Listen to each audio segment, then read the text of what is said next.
Hey everyone, so today I want to go over a few things using Excel report sheets. The first one, we're going to go over measures of center and distribution. So as you can see on my screen right now, I have some data that is given to us. It's BMIs of Army recruits and random mall shoppers. BMI is the body mass index, and Um, we're just going to use this data over here to create some charts and visually see what we're looking at. It's going to go over measures of center, range, median, mean, standard deviation. So we're going to go over a lot of things, and we'll see different charts like a bell curve and um, tables, scatter plots, and a box and whisker plot. So what we would do, and I'm gonna kind of do the Army one with you, so that you can see what I'm doing and how Excel works so much easier than trying to do this by hand. So what you would do first, and I've already done it, is you're going to copy and paste this table, which is the Army recruits BMIs. So let me open that. So here we go on this chart. So here we have the BMIs, and I only have 8 BMIs for the Army recruits and the mall shoppers, which makes it a little bit easier for me um, to explain it. So here we want to find the range, median, mean, standard deviation, and coefficient of variation. Sounds complicated, right? But by using Excel, it makes it a little bit easier, and we have just a few uh, basic equations to put in that give us these answers automatically. So when we're looking for the mean, we're going to click on the box underneath it, and any equation you put into Excel, do not forget the equal sign, because if you forget the equal sign, it does not work out the way it's supposed to. It's going to give you an off-the-wall answer, or it's just going to keep some words in the box and not give you the answer. So when we're looking for the mean, we are going to hit equals um, average, double click, and then you're going to take from uh, the top number, scroll all the way down to the bottom number, and hit enter. So your mean is 20.03. Same with the median. You're going to go over here, press equals, and you'll type in median, double click, and again take from the first number all the way down, press enter, and your median is 19.45. So how do you come up with your standard deviation? And a standard deviation is just how dense the data averages between each weight. So you click the box underneath standard deviation, again hit equals, and STDE,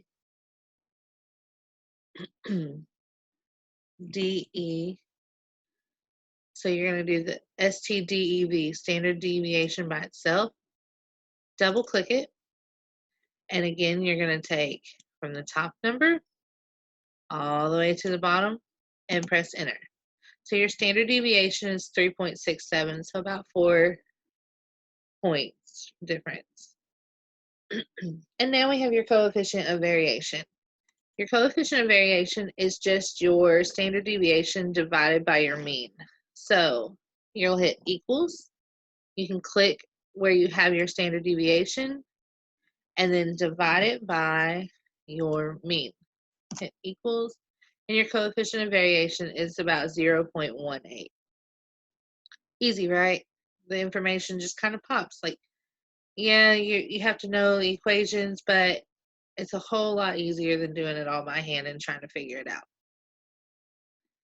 So now we have all this information. And what we can do with it is we can take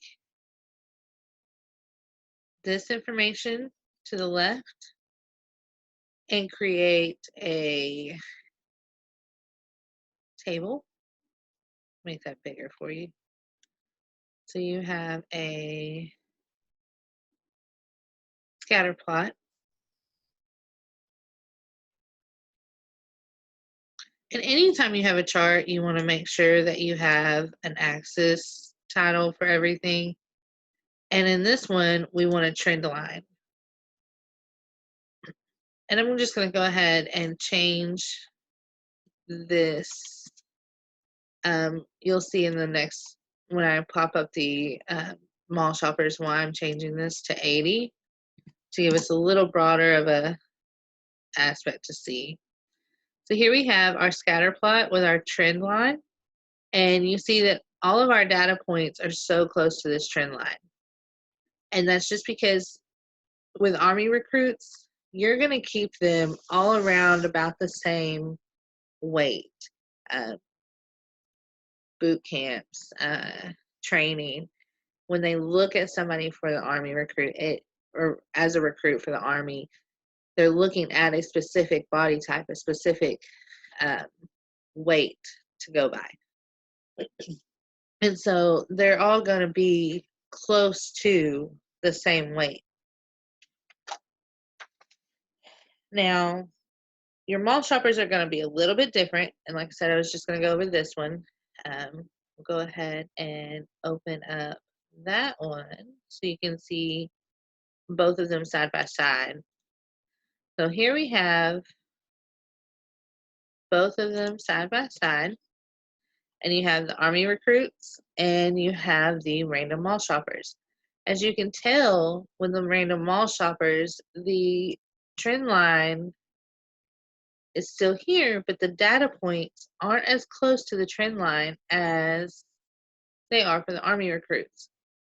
And that's because you're picking random mall shoppers. So you don't have a specific look, a specific body type, a specific weight that you're looking for, because they're all random, unlike the Army recruits. So as you're looking at this information, there's some more things that we want to figure out. And in that, we can create what we call a box and whisker plot. So the box and whisker plot right here for the Army recruits, and over here, for the random mall shoppers. You have all of your points, and I'm going to make this one just a little bit bigger just so we're looking at it. So here you have your Army recruit. You have your median, which we found by taking these, since there's 8 recruits, you take the 2 middles and you divide it, or you add them together and divide it by 2. So the median is 19.45, which is what we figured out beforehand up here, 19.45. And then we have our quartiles. So our quartiles are the middle points of the lower and the upper quartiles.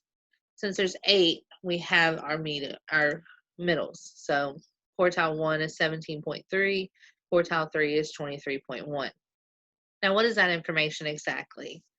So if you look over here at this box and whisker, you can see this middle line. That is our median, so about 19.45 is our middle line. And then you have your whiskers.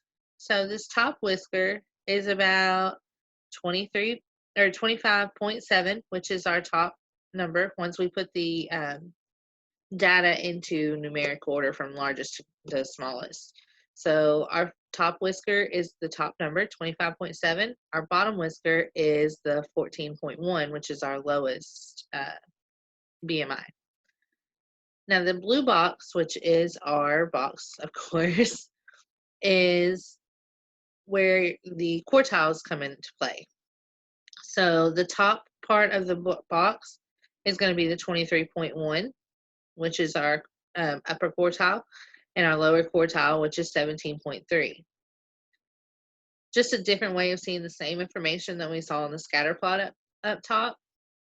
But now, when we look at the random mall shoppers, we still have a whisker and box plot, but we have this one random point way up here. And that point kind of skews our data. And when I say that, it's because it doesn't fall within where it needs to. So it's called an outlier. And an outlier is just, like I said, it skews the data. You can't use this information to further um,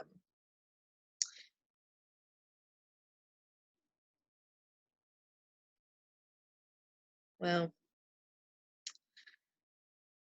to get further data. Like uh, we're going to create a bell curve. And because the random mall shoppers has an outlier, we can't create a bell curve because it's not complete data. Again, like I said, it's a skewed set of data. So we're going to come back here and use the Army recruits again to create a bell curve. And by creating this bell curve, as you can see here, let's make it smaller, not bigger. Oh, way too small. Sorry about that. Here we go. We're going to use this chart at first. And so you have your median right here.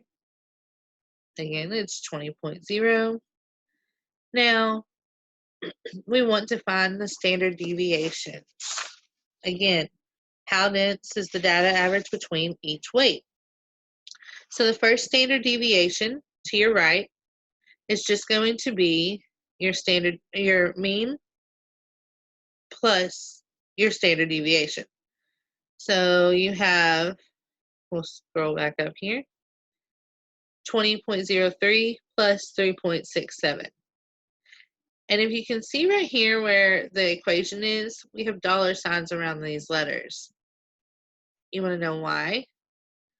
That locks that in. We don't want to change that information to the next standard deviation because that is our information. So for the first standard deviation, it goes up about 3.7. Our second standard deviation is going to be the same equation, except for you're going to multiply it by 2. So you have your mean plus 2 times the standard deviation. And again, for the third one, you'll do the same thing. The mean plus 3 times the standard deviation.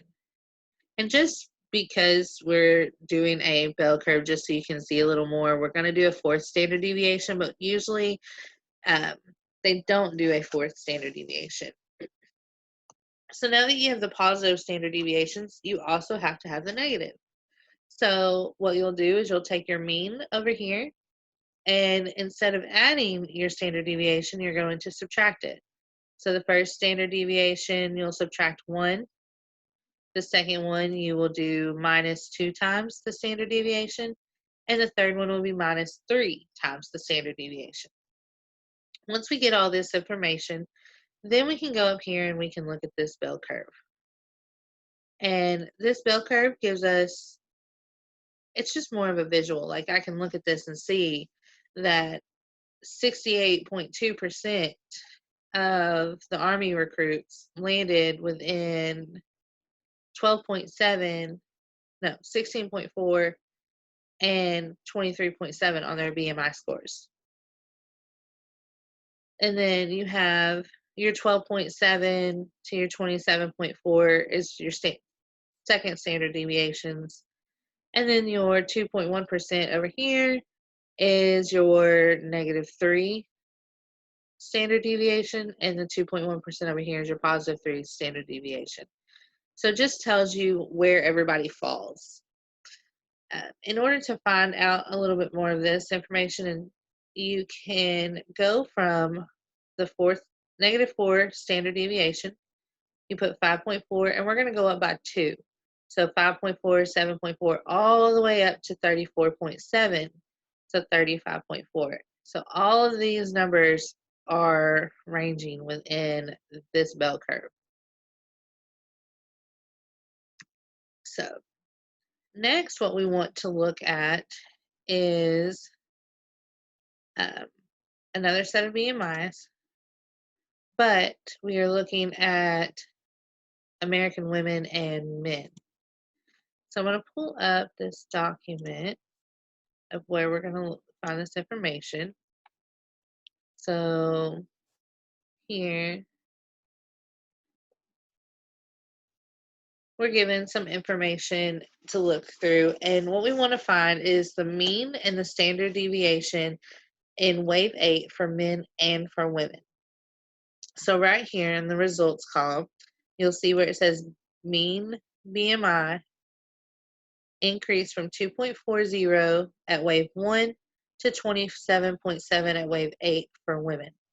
So that gives us at wave 8, our mean is going to be 27.7 for women and 29.0 for men. So we already have our mean, and now when we continue to read through this information, it also gives us a standard deviation. So for women, our standard deviation is going to be 6.15, and for men, it's going to be 4.73.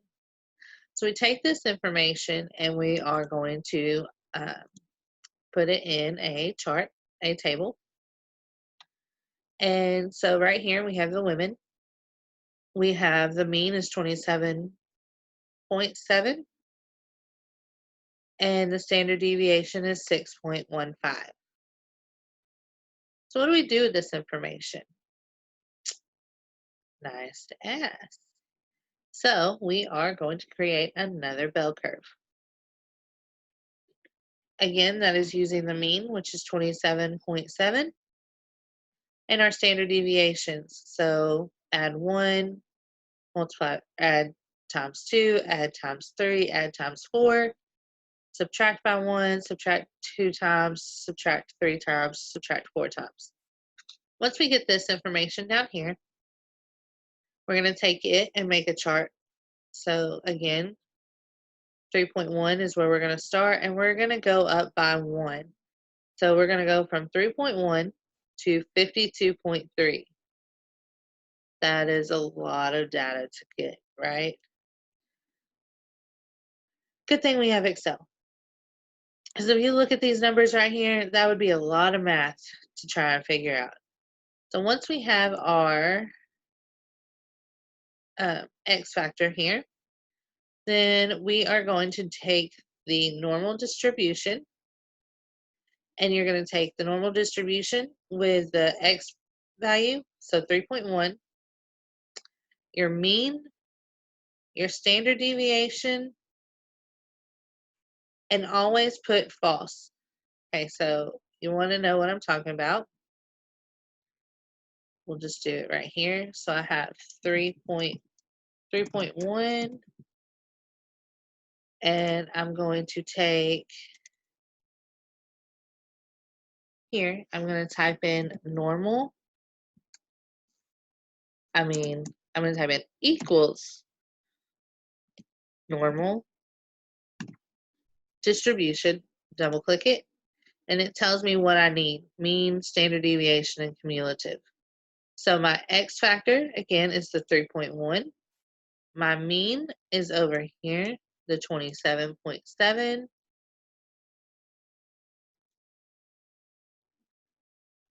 Make sure, and like I just messed up, make sure you put a comma.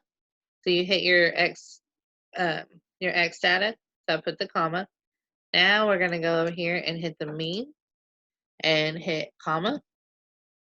Hit your standard deviation, comma, and it pops up this question. You're always going to double click the false.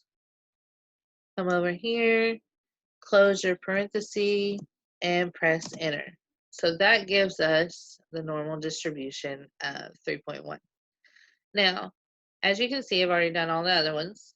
So here you have what you would do is you would lock in your mean and your standard deviation, because those are not going to change. Your X value is going to change by 1 each time, so you wouldn't lock that one in. but you would, again, lock in your mean and your standard deviation because those two are not going to change. And of course, the false isn't going to change.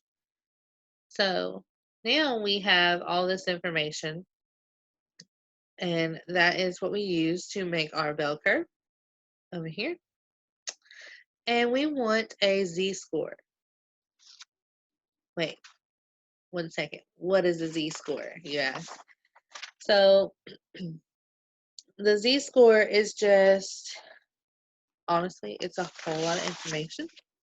And it kind of tells you where you range, like where you fall in a huge amount of data. So in order to find the z-score, again, we already have all of them done, but we'll sit over here.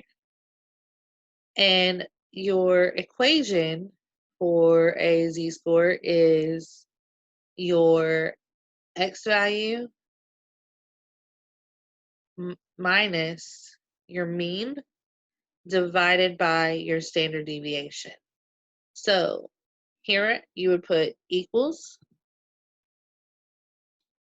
the 3.1 minus, we'll go ahead and put that into parentheses. So equals, let me open my parentheses,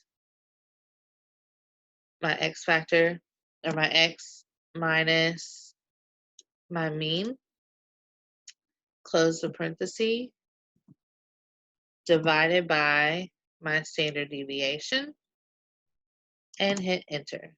And you get -4, which is right here. So again, what you would do on this to get all this information so you don't have to do it one at a time is you would lock in your mean and your standard deviation again and just let it change from your single, from your x. So 3.1, 4.1, 5.1, so on. And go ahead and delete this.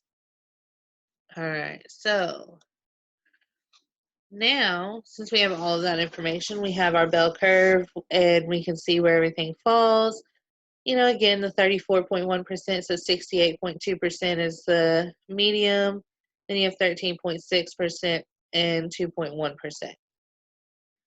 And right here, now we want to look at confidence interval. So your confidence interval right here is just going to be your negative your second standard deviations from the negative to the positive. Whatever falls into that is what your confidence intervals are. So for American women, it is 15.4% plus or minus 40%. So from -2 standard deviation right here to the +2 standard deviation. And that's going to be the same on the men as well. So we'll skip through here. And we have the men. So again, I said the mean was going to be 29.0, standard deviation is 4.73. So again, we'll have all of this information. You put your mean in, you do all your standard deviations, and you go from 10.1 to 47.9, going up by 1. And you'll get your normal distribution and your z-scores. This information is then put into a bell curve that you see again here. Same percentages, 34.1%, so 68.2, 26 or 13.6%, and 2.1%. The confidence intervals for the men, again, is going to go from the -2 standard deviation to the +2 standard deviation. So 19.5% plus or minus 38.5%. The next thing we want to look at is finding information on our own BMI scores and how you figure that out. So here I have 3 people, and I want to know their BMI score so I can look at what their z-score is and the probability of random people with lower or higher BMIs. So, interesting fact, there's a website to go to in order to figure out BMIs. So we're going to open this back up, go here. So you can go right here to this BMI calculator. So go ahead and click on the link. And what we're going to do is it gives us questions to answer. So you're going to put in, say, one of your people. So my person is 5'5" and weighs 118 pounds. She's female and she is 27 years old. She's not Asian American. So with this information filled in, I can go down here and hit calculate. And it tells me that Abby's BMI score is a 20. She's right here in the screen. And so what I do is I take that information and I go and put it into my table. So right here I have Abby's BMI score is 20. So with that being said, how do you find the Z-score again? So remember the Z-score is the X minus mean divided by your standard deviation. So you're going to have your X, which is the BMI score, minus the mean, because we're women, so it's still 27.7, divided by the standard deviation 6.15. So you put that information in. Sorry. Oh, excuse me. Sorry. For Abby, BMI score of 20. So you do the 20 minus the 27.7 divided by the 6.15, and you get a Z-score of negative 1.25. So what do you do with this? So we are given a Z-score table to look at. So down here, I have the tables already on here. And so her Z-score was a negative 1.25. So on this left-hand side, you see where it says negative 1.2. And you're going to go all the way over to where it says 0.05 up here. So you see her Z-score on the Z-score table is 0.1056. So what does that tell us?